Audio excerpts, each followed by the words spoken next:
آج کل جو سب سے زیادہ مسئلہ لوگوں کے اندر درپیش آتا ہے وہ مسئلہ ہوتا ہے نظر بد اور حسد کا۔ بہت سے لوگ اس چیز کو سمجھ نہیں پاتے اور پھر وہ دوڑتے ہیں عاملین کی طرف، قارئین کی طرف، تاکہ کہیں سے ان کو ان کے مسئلے کا علاج مل جائے۔ پھر ہوتا کیا ہے، اس صورت حال میں آپ کو ذکر دیے جاتے ہیں، وظیفے دیے جاتے ہیں، تعویذات دیے جاتے ہیں، اور آپ بھی وہ بنا کچھ بولے بنا کچھ سمجھے لے لیتے ہیں اور پھر اس کا استعمال کرنا شروع کر دیتے ہیں۔ حالانکہ ایسا کرنا نہیں چاہیے۔ ہماری زندگی کے اندر جو بھی معاملات خراب ہو جاتے ہیں یا اچانک سے انچاہی رکاوٹیں، بندشیں جو ظاہر ہوتی ہے، تو جب تک آپ اس کی تشخیص نہیں کر لیتے تب تک آپ کو کوئی بھی حق نہیں ہے آپ اس کے لیے کوئی اپائے، کوئی ریمیڈی وغیرہ اپلائی کریں۔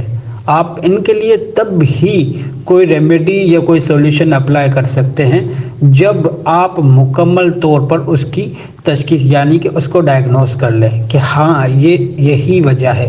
کیا پتہ آپ کے اوپر قدرت کی طرف سے رکاوٹیں ہو، قدرت کی بندش ہو، کیا پتہ کسی نے آپ کے اوپر کوئی تعویذ یا کوئی عملیات کا کام کروا دیا ہو، یا کیا پتہ کہیں سے کوئی آپ کو جھڑپ لگ گئی ہو۔ تو جب جھڑپ لگ گئی ہے تو آپ اس کا علاج کریں گے۔ اگر آپ کے اوپر کسی نے کوئی عملیات کی ہے تو آپ اس کا علاج کریں گے۔ اگر آپ کے اوپر قدرت کی طرف سے کوئی بندش ہے تو آپ اس کے لیے کوئی ریمیڈی استعمال کریں گے۔ تو سب سے پہلی بات ہوتی ہے اس کا حساب لگانا کہ ہمارے ساتھ جو مسئلہ ہے اس کی وجہ کیا ہے۔ جب تک آپ وجہ پہ نہیں پہنچیں گے تب تک آپ کبھی بھی اس مسئلے کو حل نہیں کر سکتے۔ اب یہاں پہ آ کے سب پریشان ہوتے ہیں کہ اب وجہ کیسے معلوم کی جائے۔ تو دیکھیں، ہر چیز بتانے کی نہیں ہوتی، کچھ آپ اپنے دماغ کا استعمال کر سکتے ہو۔ آپ لوگوں کو چاہیے کہ آپ عملیات سے ریلیٹڈ جو پیجز ہے وہاں پہ جا کے دیکھ سکتے ہیں۔ ضروری نہیں ہے کہ آپ کسی سے رابطہ کر لیں اور اپنا کام کروا لیں۔ سب سے پہلے آپ گوگل پہ جا کے یہ سرچ کر سکتے ہو، وہاں پر بھی آپ کو یہ چیز مل جائے گی کہ جادو کی علامات کیا ہیں، بندش کی علامات کیا ہیں، جھڑپ کی علامات کیا ہیں۔ میں نے اپنے چینل پر بھی دی ہوئی ہے، آپ وہاں بھی دیکھ سکتے ہو، ڈیٹیل میں بتایا ہوا ہے میں نے۔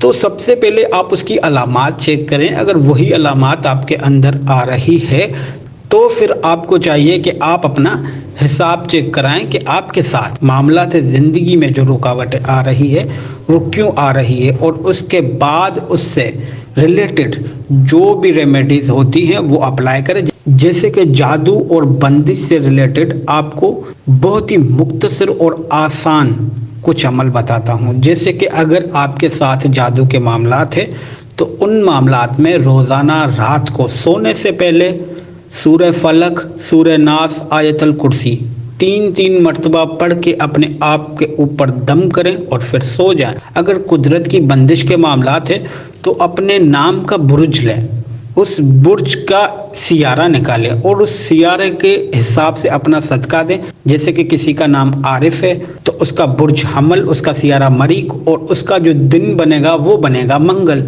اور اس کا جو فیوریبل کلر بنے گا وہ بنے گا ریڈ، یعنی کہ منگل کے دن کسی ریڈ چیز کا صدقہ دے۔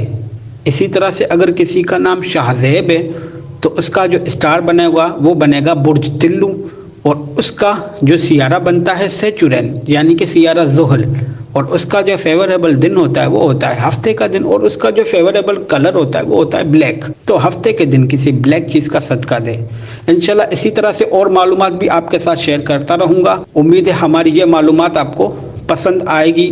مزید رہنمائی کے لیے ہمارے چینل کو سبسکرائب کریں تاکہ ہماری ہر معلومات برابر طریقے سے آپ تک پہنچتی رہے۔ جزاک اللہ خیر۔